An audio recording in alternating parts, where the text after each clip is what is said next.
সেটা ছিল নরসংহার। স্বাধীন ভারতের প্রথম নরসংহার। এক নাগাড়ে মানুষকে খুন করা, ঠান্ডা মাথায় পরিকল্পনা করে হত্যা। কতজনকে হত্যা করা হয়েছিল? 8,000-এরও বেশি মানুষকে, সবাই হিন্দু ব্রাহ্মণ। কবে হত্যা করা হয়েছিল? ইংরেজি 30শে জানুয়ারি।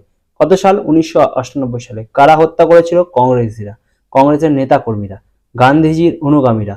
গান্ধী হত্যা 3 ঘন্টার মধ্যে বিভিন্ন জায়গাতে, বিশেষ করে মহারাষ্ট্রের নাথুরাম গডসের নাম, সে কি জাতি, জাতির মধ্যে কোন কোন উপজাতি, সব জানানো হলো। জানিয়ে দেওয়া হলো লোকটি ব্রাহ্মণ।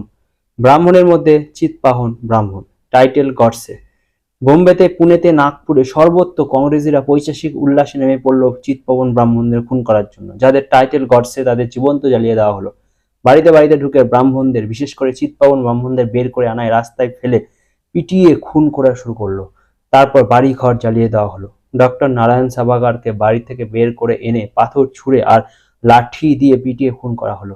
সর্বত্র ব্রাহ্মণদের ওপর গণহারে ধ্বংসলীলা চলল। মূলত কংগ্রেসী নেতাদের নেতৃত্বে, আমার কথা নয়, কংগ্রেসের প্রবীণ নেতা দ্বারকা প্রসাদ মিশ্র, যার ছবি আমি পোস্টে দিলাম, এই প্রসঙ্গে লিখেছেন, those who indulge in unlawful activities also included a large number of congressman. দেখুন তিনি আরও কি লিখেছেন নাগপুর এবং বেবারের হত্যালীলা সম্পর্কে।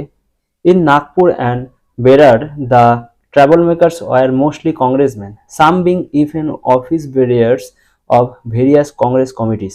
যারা খুন ও হত্যা চালাচ্ছিল তারা কেবল কংগ্রেসের লোক তাই না, অনেককেই তাদের মধ্যে বিভিন্ন কমিটির পদাধিকারী। লিখেছেন কে? কংগ্রেসের প্রবীণ নেতা দ্বারকা প্রসাদ মিশ্র।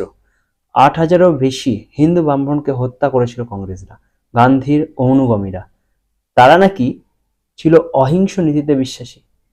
এই ইতিহাস সামনে আনা হয়নি ইচ্ছে করে, ধীরে ধীরে এই ইতিহাস সামনে আসছে।